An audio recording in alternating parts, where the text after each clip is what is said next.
We are awakening together. This is our weekly gathering we hold online. For more information, visit our website, awakening-together.org. We'd love to see you there. Hey, thanks, Marisol. It's a shame we had to stop that song for this. That song was wonderful. Maybe we just play that over and over this morning. Welcome to our weekly gathering. I am thrilled to be here with you today. What we're going to do first is we're going to greet one another on the board as Marisol plays our opening song. Okay.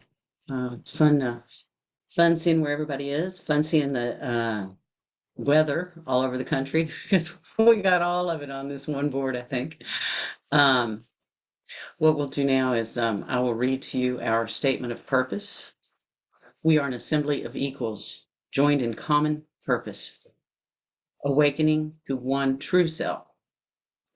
Within an appearance of many faiths, many cultures, and many symbols, we seek to discern one truth and to rest in its embrace.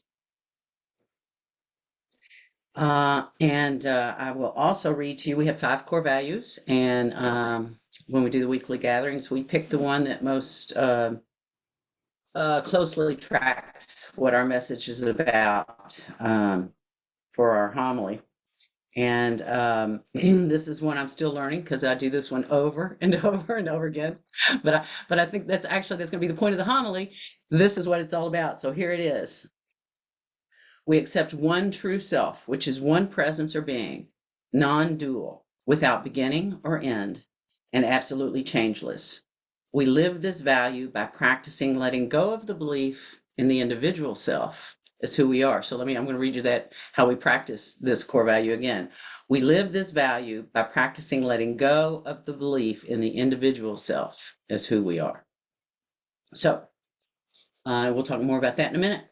And let's see, now we will do our announcements, and I'm going to invite Karen Worth to make our first announcement. Karen? Pardon me. Let's see what we're doing now. We're going to do our opening song.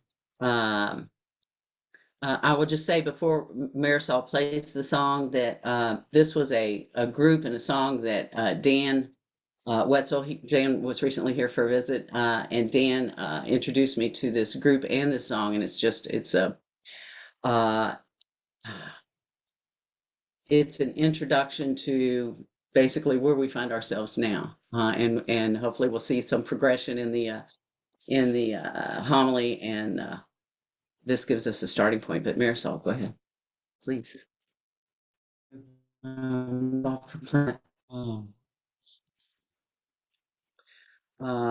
I realized I should have said for the recording that the name of the song is We Are. It's by a group called Haven. I think it's Haevn. And the one of the recurring lyrics was "Baby, we're lost. Come home with me." And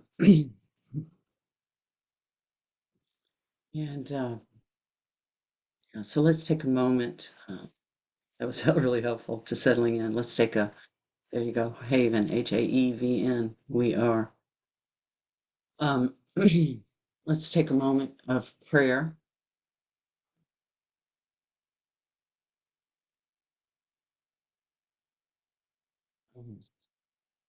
And as I settle into this prayer, I'm reminded of what Karen said in her announcement a moment ago. She said, through prayer, I ask for help in embodying the lesson. And that would be my prayer here as well, to embody this lesson, to embody it here with all of you, and to do so in my daily life. The idea that baby, we're lost is simply an idea. It's simply an illusion. I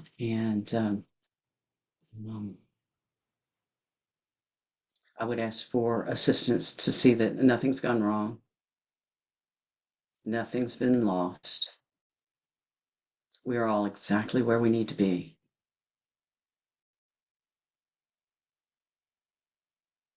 that I'm never doing this alone, that I am that which I seek to find. We all are that which we seek to find.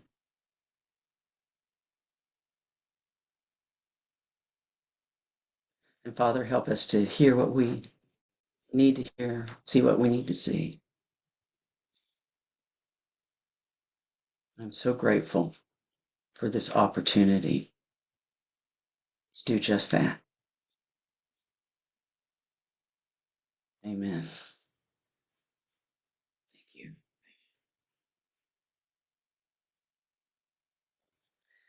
And okay, and now Connie Poole, my dear, sweet, wonderful, fabulous sister Connie Poole, is going to do our reading for us, and that is in NTI Luke chapter 12. Connie? Thank you. Okay, NTI Luke chapter 12. Now let's talk about the work you are to do. You are aware that there will be resistance, great resistance. Do not lose this awareness and always be on guard. When resistance arises in your mind in any form, let it go immediately in gratitude as valueless. The work you are to do is within the mind. It is a work of being aware, not of the world, but of your thoughts about the world. Right now, you think you are focused on the world. You think you are focused on relationships, work, entertainment, and rest. But I tell you that you are not focused on any of these things. You never have been. Even your thought that you are focused on the world is an illusion within the mind. What you are focused on and have always been focused on is thought. In every moment of your seeming interaction with the world, you are focused on thought. And because you see yourself as a separate entity within the world, you are focused on thoughts that seem to be generated within the private mind that belongs to you. Let's look very carefully at this process of which you are barely aware, and yet it defines everything that you think, believe, and do.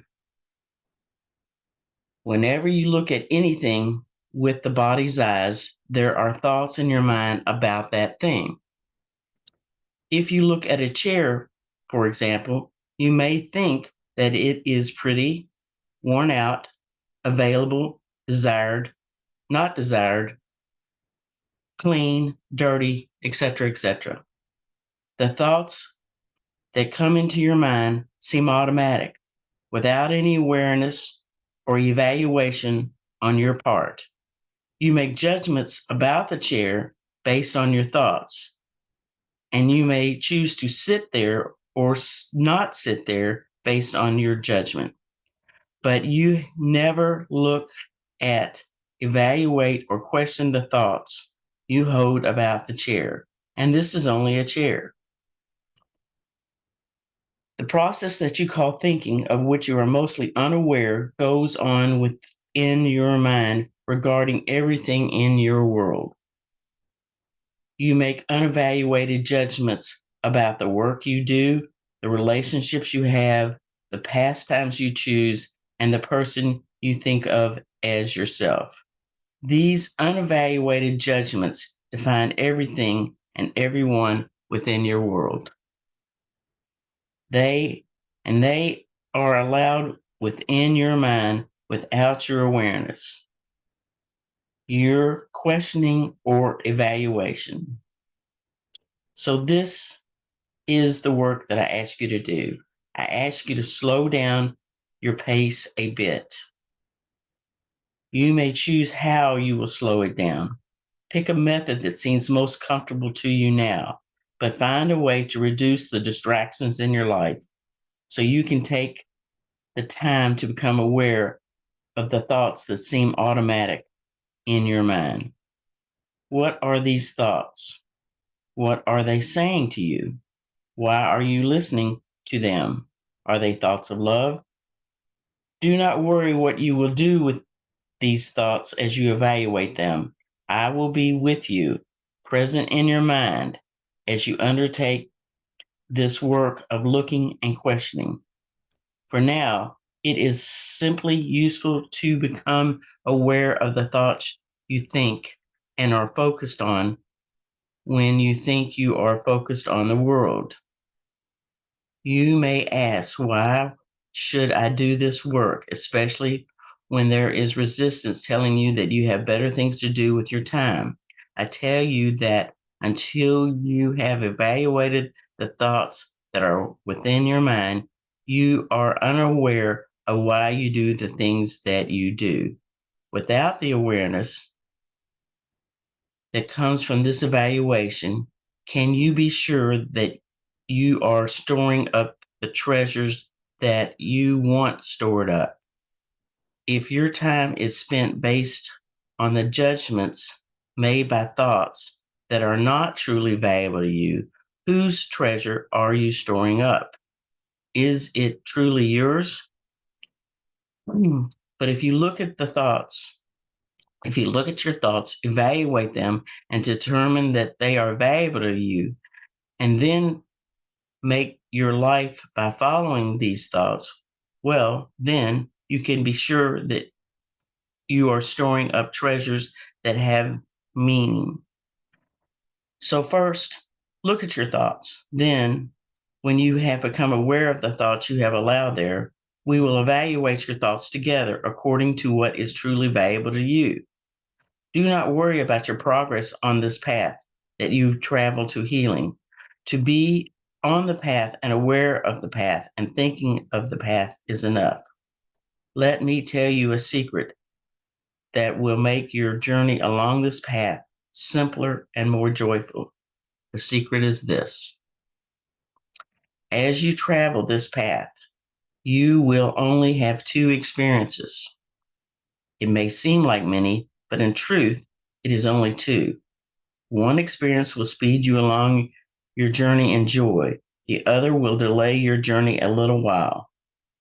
The secret to a simple and joyful journey is to learn to discern between these two experiences and then always choose the joyful one. I have spoken to you of both experiences before, so this is but a reminder for you.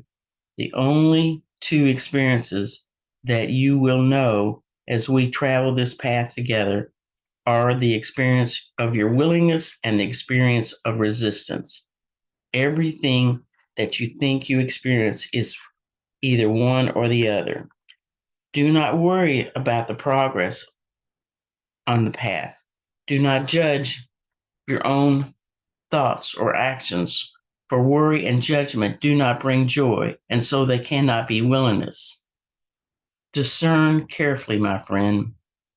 Recognize the thought within your mind, and at every opportunity, choose the strength of your willingness. Seek only for the kingdom, and all things will be given you. Where your heart is, your treasure is also. It will be helpful if you remember this.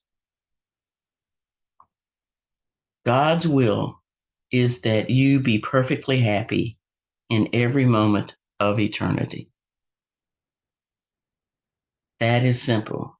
And so, when you are not happy, you have made a choice that is not God's will. When you are not happy, you have chosen with resistance. That is all. It is not a fight or a rebellion. It is merely resistance. It does not take you from God or separate you from Him. It merely resists your willingness to know Him. So whenever you are not happy, it is because you are resisting accepting truth. To be happy again, all you need to do is return your heart to your willingness. Your willingness sings of God's will. And so give yourself to it in every hour to know happiness. Let me tell you another secret. The world cannot make you happy. And so the world must not be God's will for you.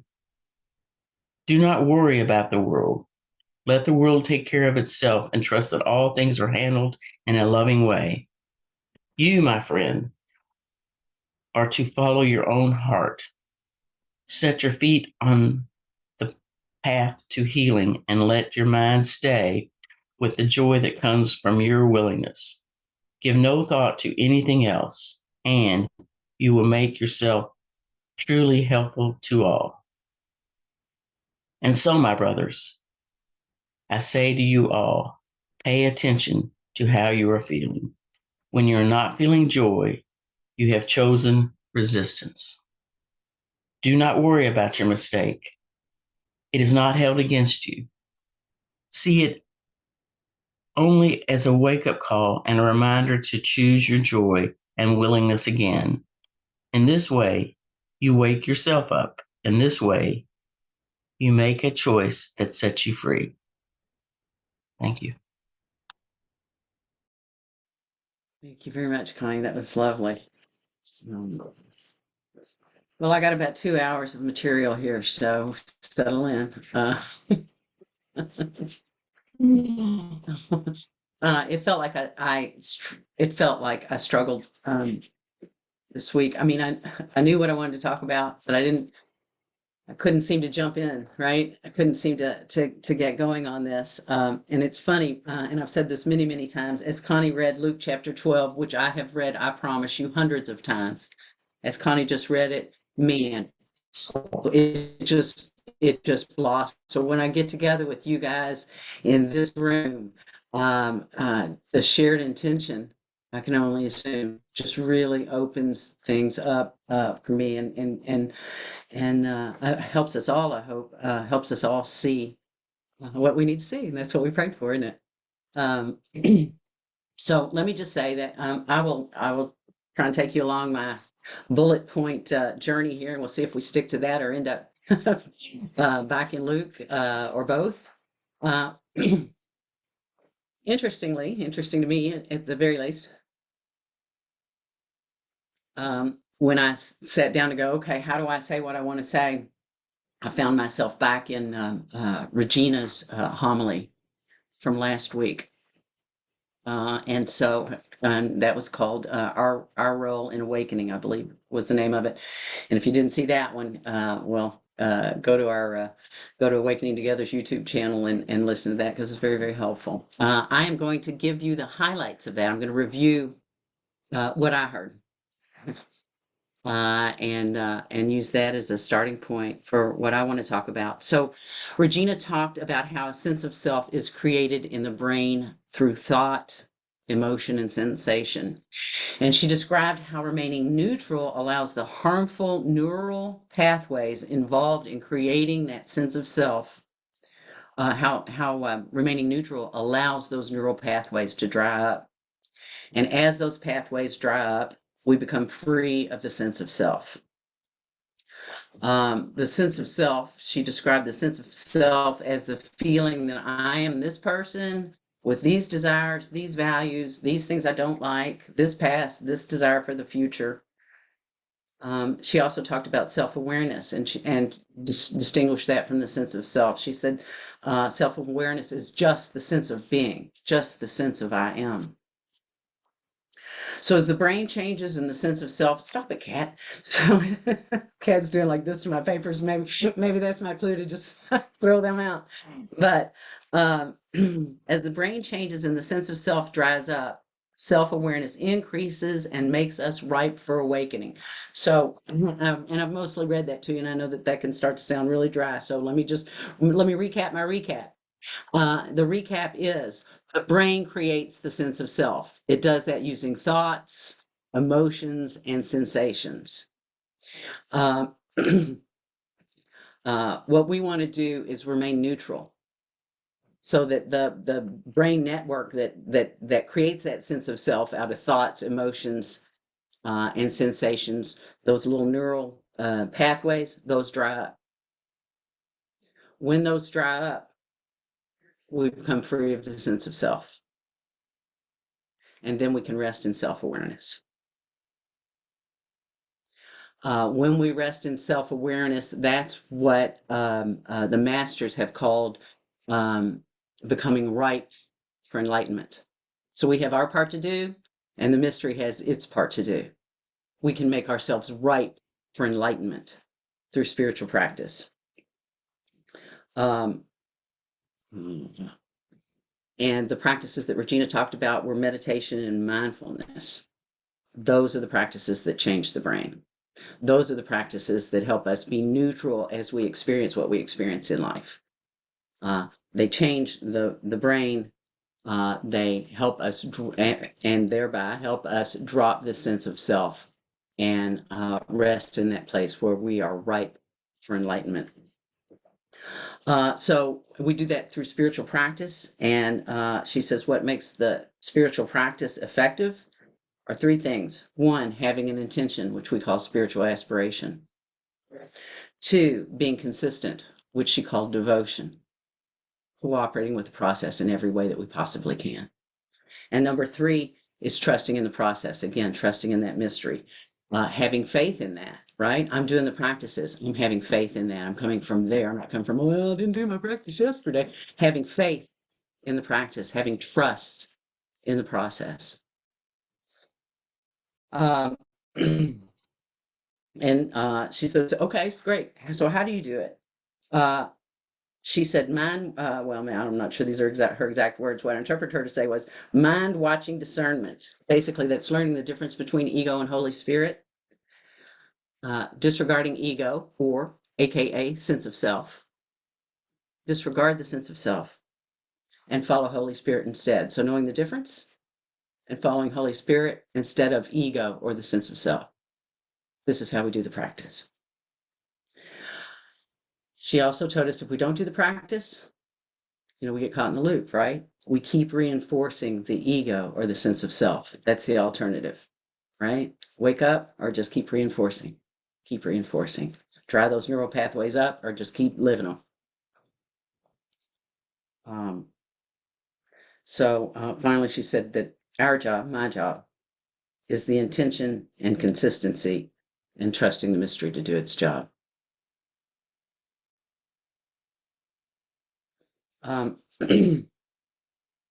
My description for my homily this morning says in part that we will review the first several Course in Miracles, ACIM, Course in Miracles lessons and corresponding tips from consistent gentle healing as a reminder of the work we're to do on our spiritual journey, seeing with true perception. And as I thought about that, I thought, well, maybe y'all don't think that's where your journey's going. Maybe you don't think it's going to true perception. And what's that got to do with, enlightenment and what we just talked about, and what Regina talked about last week? And so let me take you to lesson number 1 and Regina's tip thereon. And as it occurs to me to say, I'm working on, I'm doing some work with Consistent Gentle Healing Year 1 and making that into a publication. So this is right on time, I'm always where I need to be. I'm always doing what I need to do, and I'm always learning the lessons that I need to learn. And I hope that is true. I know that is true for you as well. But lo and behold, here we look at Course in Miracles lesson number 1. Nothing I see in this room means anything. And what does Regina take the opportunity to talk to us about in her tip for A Course in Miracles lesson number 1? She starts out with what is true perception. There you go.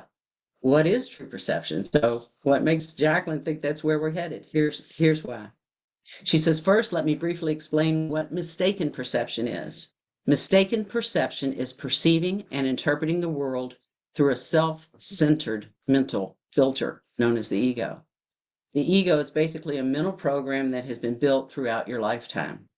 It tells you who you are, what everything you experience is, and it gives self-referencing meaning to everything you perceive. Meaning that is created through self-referencing is mistaken perception. because it defines what you see and experience in terms of you and what that thing has to do with you. True perception, by contrast, is seeing the world clearly without that egoic filter. Prejudice, bias, separatist judgment, and individual self-referencing are removed from the way you see when you see with true perception. True perception is a freer way of seeing. When you see with mistaken perception, you experience a lot of conflict and upset based on the individual interpretation of what you see. When you see with true perception, individual interpretation is removed, so you feel happy, at ease, and in acceptance of what you see. You are no longer tied to the world in a reactionary way. You're free to be you, and what you perceive is free to be what it is. The world does not have an effect on you without egoic self-referencing. So again, mistaken perception is seeing through the perception of a separate sense of self. Mistaken, it's just what we read about in core value number 3.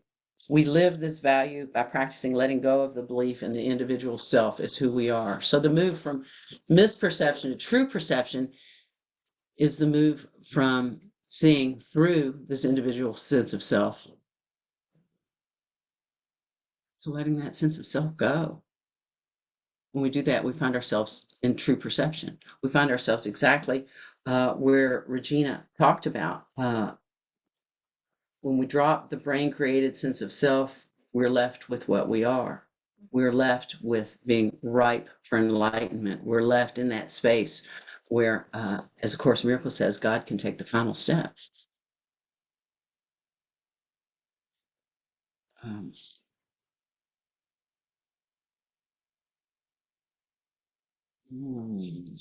Just a second to regroup. So Luke chapter 12 says, the work you're to do is within the mind. It's a work of being aware, not of the world, but of your thoughts about the world.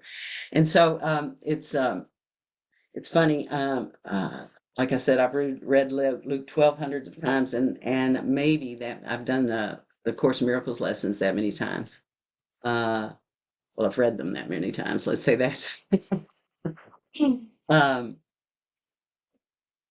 But they really take on new meaning if seen through this lens of the work that I'm to do, seen through this lens of I'm looking at the thoughts in my mind. So let me start out with nothing in this room means anything. Any meaning that it has is meaning that I'm bringing. And where am I bringing it from? From all my past stuff, from all my future desires, from this swirl of who I think I am, thoughts, emotions, sensations that tell me who I am. That's where the meaning to everything in this room comes from. That. I'm going to go through some of these lessons. Some of them I'm going to skip around a little bit, and just some of the first few to help us see that this is exactly what the Course is trying to get us to do. The Course says you don't have to understand this, just do it, really. Which may be true, but it sure is fun as you're doing the, your hourly lessons or your daily lessons to understand why I'm doing them. Lesson number 3 is, I do not understand anything I see in this room. Regina asks, is it possible that the understanding you think you have is covering up the reality of what you see? The understanding I think I have, I know what this is all for.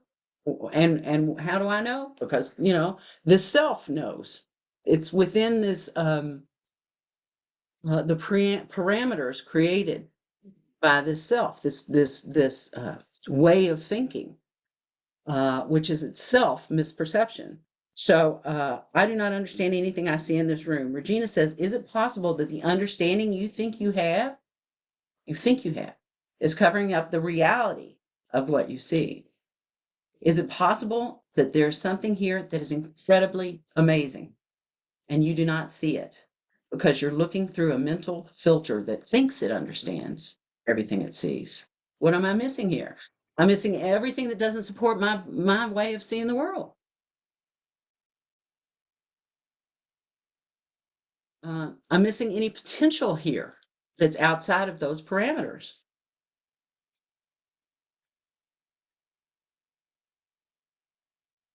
Lesson number 6 says, I'm upset because I see something that is not there. Regina, in her tip, tells us egoic self-referencing leads us to see something that is not there. And then it leads us to get upset about it. So I've chosen to say, this is what this means, and now I'm going to be pissed about it. Regina says, we literally throw away our peace because of something that does not exist. You know, that's not what's happening. What I'm upset about is not what's happening. I'm upset about the spin that I've placed on that.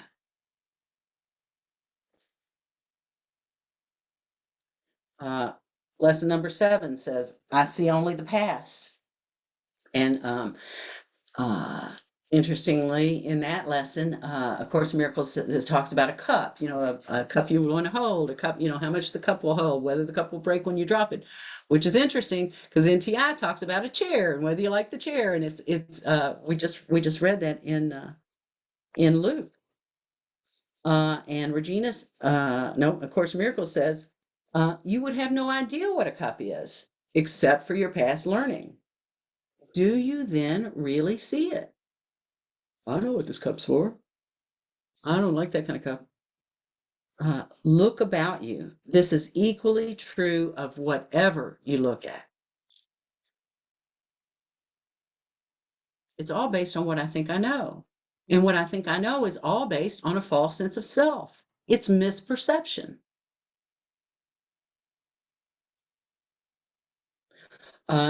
Course in Miracles lesson number 8 says, my mind is preoccupied with past thoughts. Regina says an important key to true perception is learning to recognize the reality of now and to give attention to this present fact. So, you know, leave your ego at the door. And I don't mean your big ego. I just mean leave your past perceptions. Leave them at the door. Go into this with a childlike sense of wonder. Which is a quote from my bumper sticker I just recently got. So it's say, Connie, something like, get in, loser. We're exploring with a childlike sense of wonder. Something like that. I mean, that's what we're invited to do. Explore with a childlike sense of wonder. I don't go in there with a closed mind. Don't go in there with a mind that thinks it knows. It doesn't. Everything you think you know is based on a misperception of who you are. So it is also a misperception. ACIM workbook lesson number 9 says, I see nothing as it is now. And just as we were just told in Luke 12, Regina says, we make unevaluated decisions all of the time. And then we experience the world through those decisions. That means we're not experiencing a person, a thing, or a situation as it is. Instead, we experience our past decisions about that person, thing, or situation. And she encourages us to look at that by looking at, you know, what have you decided? How do you feel about people who talk loud? How do you feel about people who have several drinks? How do you feel about Republicans or Democrats? Right? Can't you see for yourself that you're experiencing through what you've decided in the past you're going to feel? That's not what's happening now. I see nothing as it actually is now.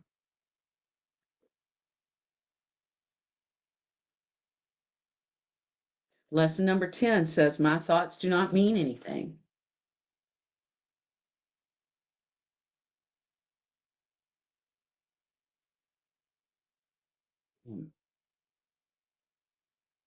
In Regina's tip for lesson number 10, she quotes Luke 12. In every moment in your seeming interaction with the world, you're focused on thought. And because you see yourself as a separate entity within the world, You're focused on thoughts that seem to be generated within the private mind that belongs to you. Regina says both readings point to this. Both lesson number 10, my thoughts do not mean anything, and the quote that I just read you point to this.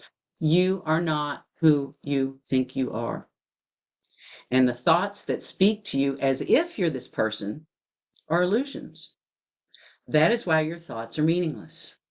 They appear to be self-centered, self-referencing thoughts, but the self they're centered on and referencing is not who you are. How could you know anything when your foundation, I'm a self and here's my thoughts, when that's wrong?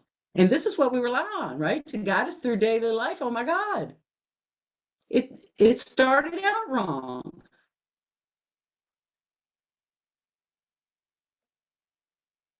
Lesson 11 says, my meaningless thoughts are showing me a meaningless world.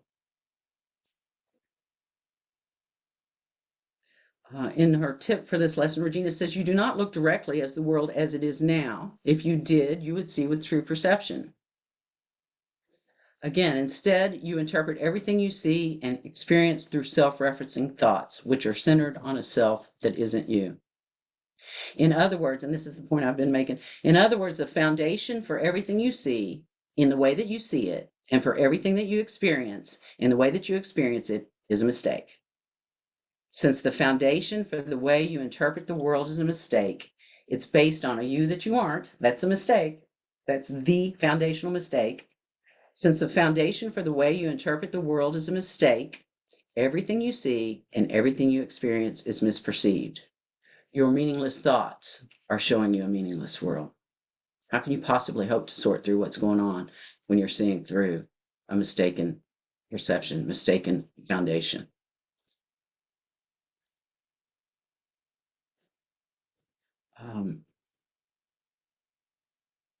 Let me skip to lesson 13. A meaningless world engenders fear.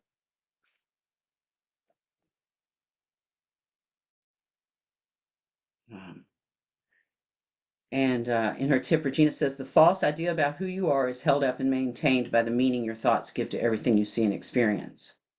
What we've been talking about. She says, there's a fear this false idea about who you are will collapse, and you will no longer see yourself as the person you think you are. So there's the source of our fear and the source of our resistance, right? We know we're full of shit, right? and we're afraid that that's going to be shown to be true. And then what have you got? Then where's your foundation? Then who are you? This is the existential crisis.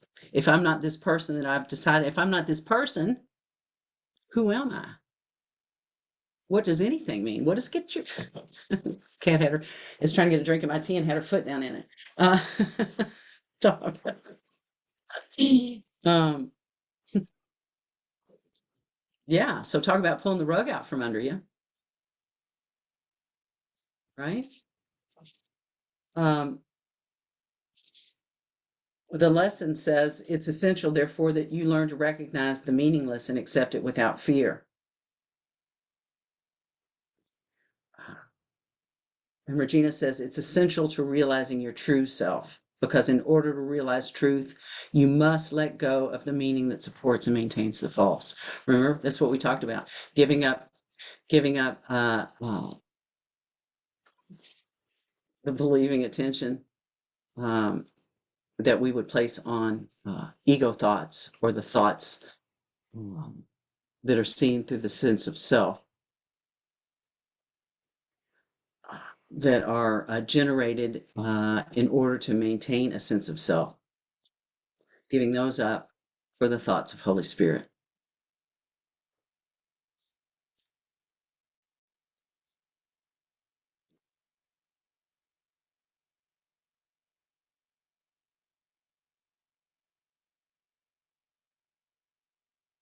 Again, Regina talked about mind watching and discernment, learning the difference between ego and Holy Spirit, disregarding ego or the sense of self, and following Holy Spirit. And here she says it's essential to realizing your true self, because in order to realize truth, you must let go of the meaning that supports and maintains the false. Both thought systems. Doesn't make sense. Lesson 15 says, my thoughts are images that I have made. Regina reminds us that A Course in Miracles says there are no idle thoughts. All thinking produces form at some level. So am I going to continue to try and shore up this false sense of self? Or am I going to let that go in favor of true self?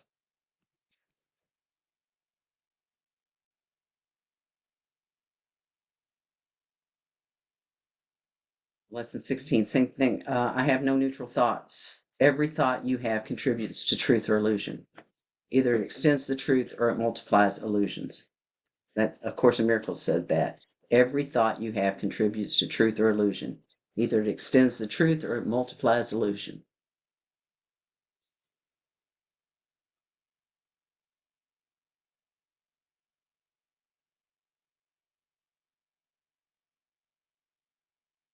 Lesson 20 gives us the name of today's homily. I am determined to see. And what A Course in Miracles tells us is your decision to see is all that vision requires. Right? Your part is the intention, the devotion, the consistency. The mystery will do the rest. God will take the final step. Your decision to see is all that vision requires.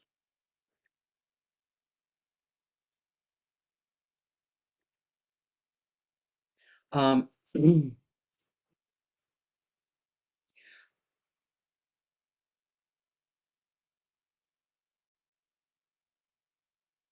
pausing because I'm trying to decide, you know, how far to deviate from my plan for this talk. I will just say that in describing lesson 22, what I see as a form of vengeance, Regina talks about the loop of experience. What I think I see, what I see I experience, what I experience I think. Um, and notes that since thought is the beginning of the loop, what you see and experience can change if you change how you give attention to thought. Right? You can step out of the loop. I'm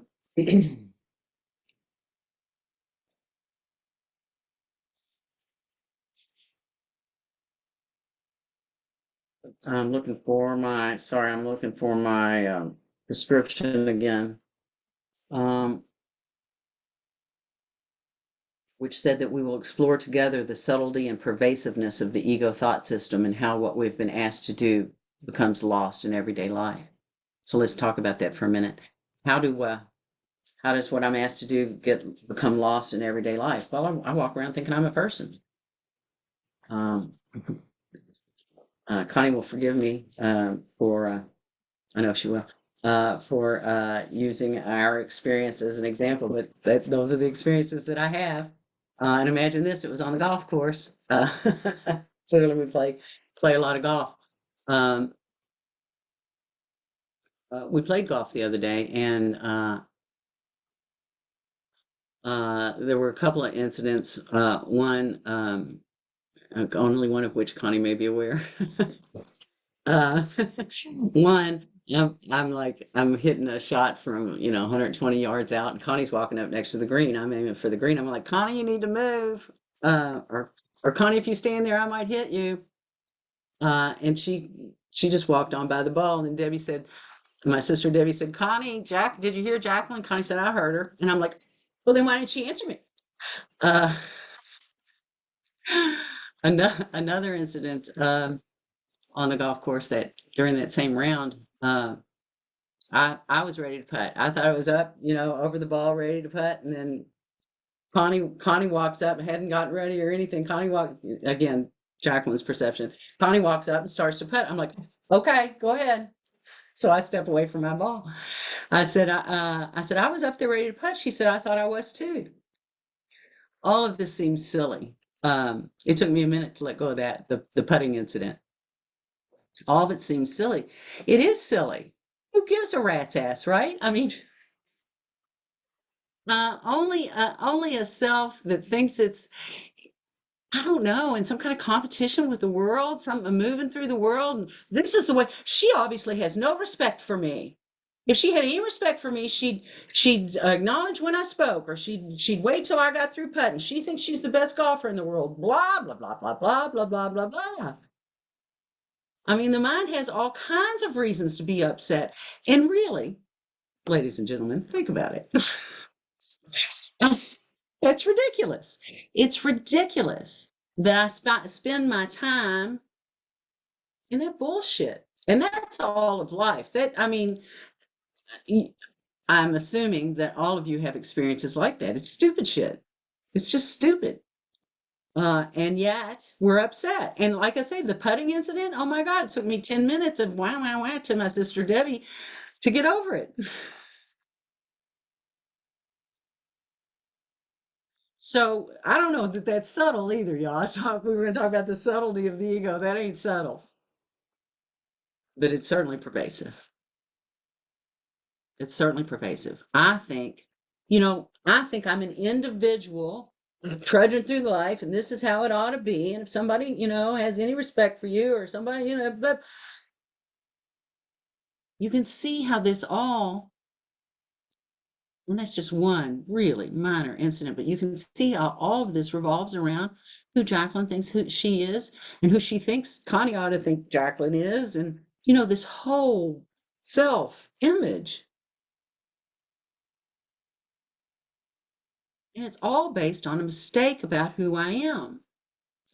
Who I am, the truth of who I am, I assure you, doesn't give a rat's ass about who puts first.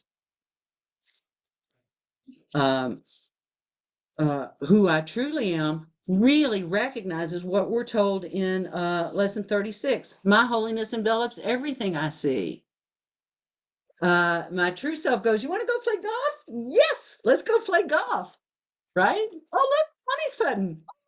Now it's our turn. I mean, true perception is unaffected by the biases that we're reacting to, by the filters that we're reacting to when we go out there thinking we're a separate self that has to make its way in the world, and it's damn hard, and if I don't stand up for myself, who will, and blah blah blah blah blah blah.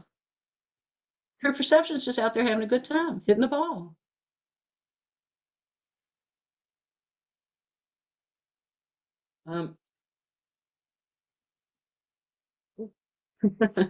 So, I say I did not really get back to Luke, but I guarantee you, as we read Luke this morning, it's all in there. Every bit of it's in Luke. What we've talked about today is in that Luke chapter 12. Um,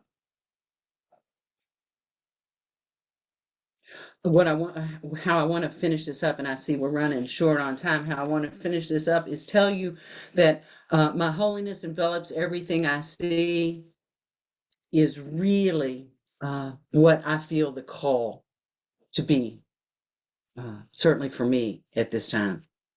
It's like, let's learn to live in that true perception and see everything from there. See even the upsets, but it's true perception looking on the misperception.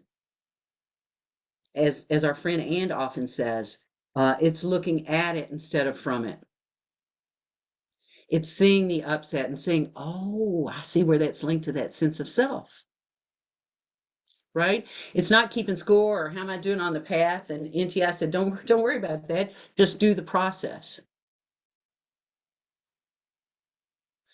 But to do the process, as Luke told us, we have to first of all, we have to slow down. We have to give ourselves the time and the space to have the perspective of true perception, to have the perspective of the true self. And then we've got to trust that really is what we are. That my holiness really does envelop everything we see. Everything that we see occurs within the holiness that I am. That misperception occurs within the truth of what I am. Right? It couldn't occur anywhere else, because why? Because there's only one thing going on here. So let me just accept that what I've been told is the truth of me is the truth of me.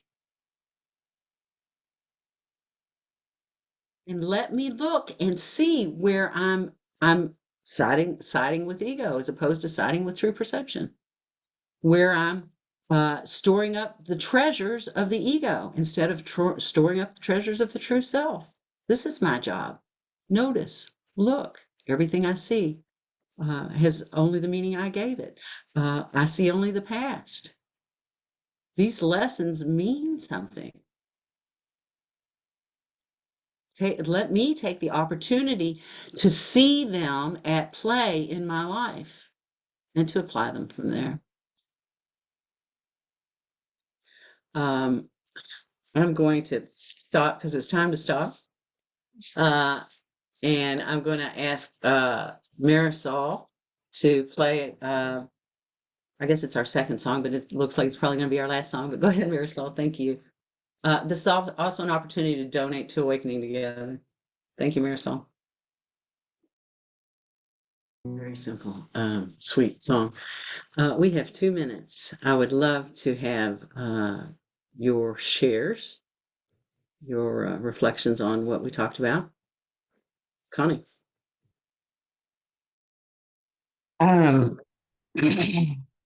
Jacquelyn, you made the statement, everything you know is based on a misperception of who you think you are. And I don't know if you remember, but I shared with you when we were on vacation, we were on retreat out west in New Mexico. And I shared something with you. I think it's relevant here. So I want to share it with this group, although it's a little difficult to do. But I was telling you that in my relationship with Ellen, when we were in the part of our relationship where you talk about former relationships, I was telling that about this former relationship, and it occurred to me when I was telling this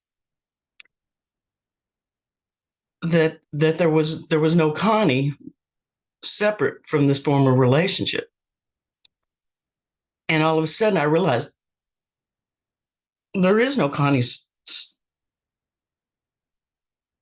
It was all a misperception. There was no distinction. There was all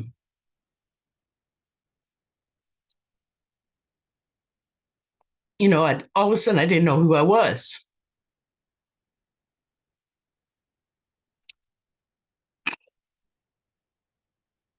And I only tell you that because it was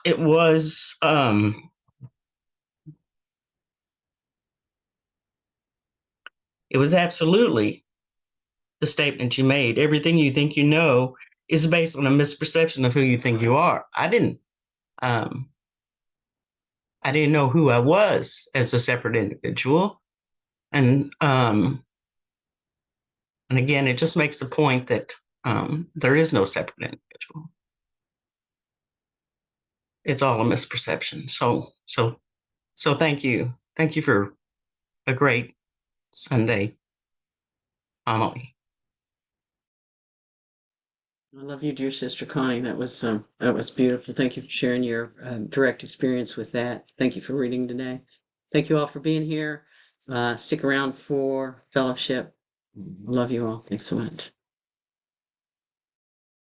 You've been watching our online gathering. It happens weekly on Sundays at 10:15 a.m. Eastern Time.